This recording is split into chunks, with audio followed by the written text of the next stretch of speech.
Welcome to Kung Fu After number 2. I just want to say thank you guys for the love and support of the 321 of you who are here. If you just watched my martial art video, I hope that I taught you guys something and that I at least put you in the position of where I've made up for the things that I didn't get to do when I was recording earlier this week. So again, thank you guys for everything that you have done. And what the hell's going on here? I don't know what that is. Okay, I do know what that is. Alright. Anyway. Hopefully.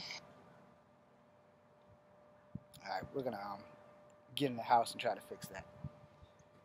Hopefully, and I state this with a full chest, hopefully I'm teaching you guys the right shit.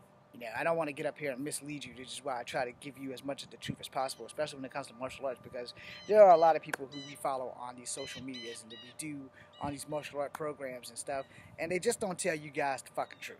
They don't tell you that it hurts like fuck when you get hit in the face. Alright? It does hurt. You will adapt. If you have a glass jaw, you're gonna probably go to sleep. Like a long time ago, I jinxed myself, and it was when my cousin stole a car and my dumb ass was driving it. That whole night I had kept telling people I don't know if I could still take a hit to the face. Now that I know, I should probably never say that shit again. I know that I can take a hit to the face because I took 2 of them to the face, cut my face, and broke my glasses that night. So that was an issue. And the thing is, you know, you have to be aware of self. You have to know you're not gonna know if you can take a hit until you actually get hit. Right? They kind of leave all that shit off. I've never figured out why when you get on social media, people tend to tell you as much of the truth as they want to tell you instead of what you fucking actually need. Getting hit in the face fucking sucks. The bigger that person is that they hit you, it's probably going to suck a whole lot more. Unless you're fighting somebody who's like a 200-pound weakling who can't fucking fight his way out of a wet paper bag. He can still get lucky and beat your ass and win the fight. But they leave that little shit off. No one is invincible. Even a well-prepared fighter can still lose a fight. I don't fight to fucking win. I fight to fucking survive. If I'm fighting you, I'm not trying to hurt you. Understand that shit. I am trying to end your shit. I'm going to make sure that you understand one thing for sure and one thing for goddamn sure. If we're fighting, I'm taking your life. Because I have to. Because I might not be able to beat you. I literally might not be able to beat you. But this is one of the 1000s that you need to understand. You don't have to beat anybody to kill them. And this is another thing, this is 1000% the truth, that a lot of people leave off when they do martial arts. You can accidentally kill somebody doing martial arts without even trying. You can. And I don't know why the other martial artists haven't jumped on this bandwagon and started telling y'all this shit. Because accidents happen. You don't pull the kick in time, or you don't throw the kick with less power than you think. You don't know what that person's body can take. This is why usually when you have tournaments, full contact, they have waivers and shit where there's like no weapons. They have no gloves and all that shit. There's waivers for that because you need to take responsibility for getting in that goddamn ring. Where at least in UFC you have gloves. At least in like Taekwondo and shit like that, you have gloves. It's gonna limit the impact. Some of them wear the fucking vest and the headgear. There's a reason for that shit. You can kill people with this shit that we know. And martial artists, if you're watching, we need to take accountability for that shit. We need to start telling motherfuckers, yeah, you can unalive a motherfucker doing martial arts without even trying. And that should be priority 1 in every martial art video. We should all say, please do not attempt. You can hurt somebody without even trying with martial arts. I'm really guilty of doing that. I'm really guilty of like leaving that off.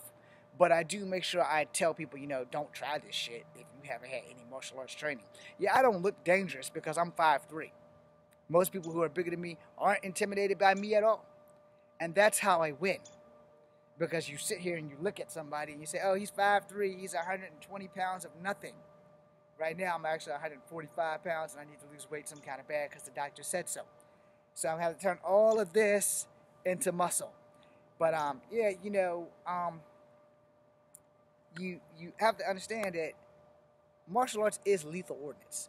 Even the light shit is lethal ordnance. But if you are already and have been training and fighting with lethal ordinance, you can't turn that shit the fuck off. I am one of those people. I can't turn that shit off. Which is why I tell people, like in the last video, sternum, throat, testicles. I'm hitting you in spots I know is going to stop you. If not stop you, at least slow you down enough so that I can permanently do some damage to you. When I talk about breaking elbows and kneecaps, it's because you're going to remember who the fuck I was. You're not going to come at me anymore. You're not even going to consider coming at me. You're going to be like, nah, you know, this motherfucker took it easy on me. He could have killed me, you know. And I tell people this shit for a reason. I send warnings, not invitations, for a fucking reason. I'm not trying to fight you. I'm trying to destroy you. Why? Because I'm 5'3", and God did not give me an option of being one of the good ones of natural selection. I'm 50 years old. I can't play with you whippersnappers that can do 540s and 300-degree turns in the air and shit that my body just ain't capable of doing. No. You're not going to see me trying to go one-on-one with the Paul Mitchell guy in a stunt show. I'm going to lose. But if I'm going one-on-one with the Paul Mitchell guy in an actual fight, the shit that he shows you on camera, he can't use in an actual fight. He's not going to have time. He's not going to be able to build up. And this goes, no disrespect to anybody on the Paul Mitchell stunt team. Not because I didn't get on this Paul Mitchell stunt team, but just let's keep the shit real. Who's going to let you build up all this motherfucking momentum, get up on them, and then throw a punch or a kick? Nobody.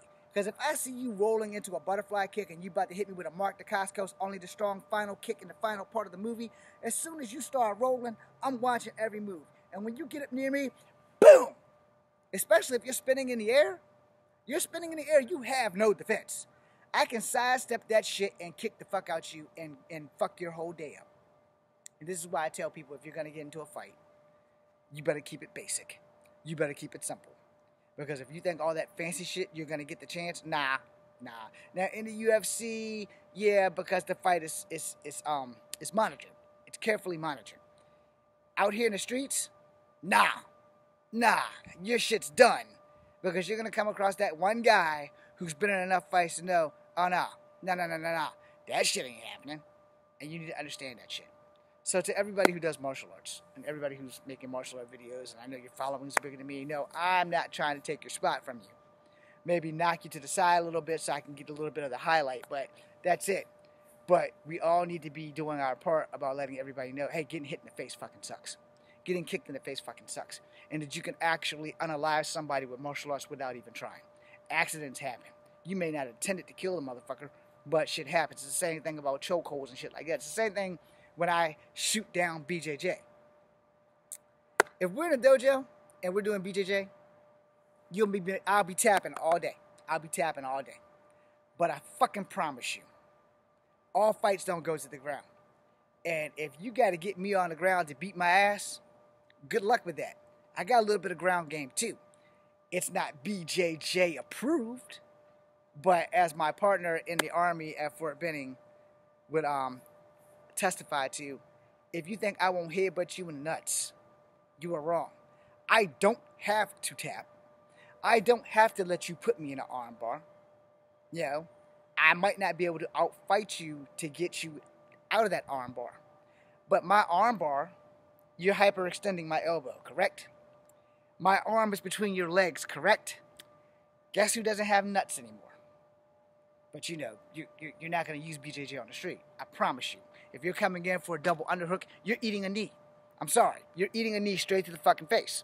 You're going to understand that Thai fighting, a knee to the face, can put a motherfucker down a hell of a lot quicker than people think. I mean, you're already coming right there. Boom! I drive that bitch into your goddamn face. You're done. Same thing with grappling. I can't outmuscle you. I have no strength. But I don't have to let you get a hold of me either. Pinky, middle finger, thumb. Those are your grip fingers. Those are the fingers that I'm going to rip the fuck off of you. Why? Because I have to. Not because I want to, because I'm not going to let you put your fucking grip on me. It's just that fucking simple. Same thing with a fucking chokehold. You come up behind me, I'm elbowing you all up in this bitch. I'm going to elbow you in the nuts. I'm going to do whatever I got to do. But if you got me in a chokehold, and I can't break your grip, I'm going to break some fingers. I'm not going to panic. I'm going to break some fingers. I'm going to tuck my chin, and I'm going to break some fingers. Because you're human, you're not invincible. So unless your ass turns into Colossus or Wolverine, I'm going to break your fucking fingers. Finger by motherfucking finger. You're coming up off me. It's just that simple. You're coming up off me. So if you don't know how to put that shit in and tuck your hands in the position where I can't reach them, I'm going to break your fingers. I also am not above biting the fuck out your shit. So, I mean, I'm going to fight, I'm going to survive, and you're going to wish you never met me. It's just that simple. Thank you guys for watching. I am Echo Fan Grey Wolf. I do apologize if that got a little bit violent. I do apologize if that offended anybody who specifically does BJJ. I will say I did regular jiu-jitsu before it was a thing and before it became BJJ, where there was grappling and throwing, where it was an offsite of judo back in the 80s, like in 85, 86, where judo and jiu-jitsu were basically the same thing, the art of throwing and grappling. And then all of a sudden this Brazilian shit came out with the Gracies. So I learned BJJ in the Army and I sucked at it. I'm not going to lie, I suck at it. But that doesn't mean you can whoop my ass with it. I learned just enough to know how to keep you from beating my ass with it. Which is, again, I will say this in the video. You should learn just enough of every martial art so that people can't beat your ass with it. A kick is a kick, a punch is a punch. It always starts with a kick and a punch, just like wrestling always starts with a suplex or a body slam. And what is a suplex? It's a modified body slam. I'm sorry for fucking up your dreams. Thank you for having me. Have a blessed day. I'm Echo Fan Grey Wolf. I'm going to go post these now. If I can find a cursor to stop this thing, be seeing you.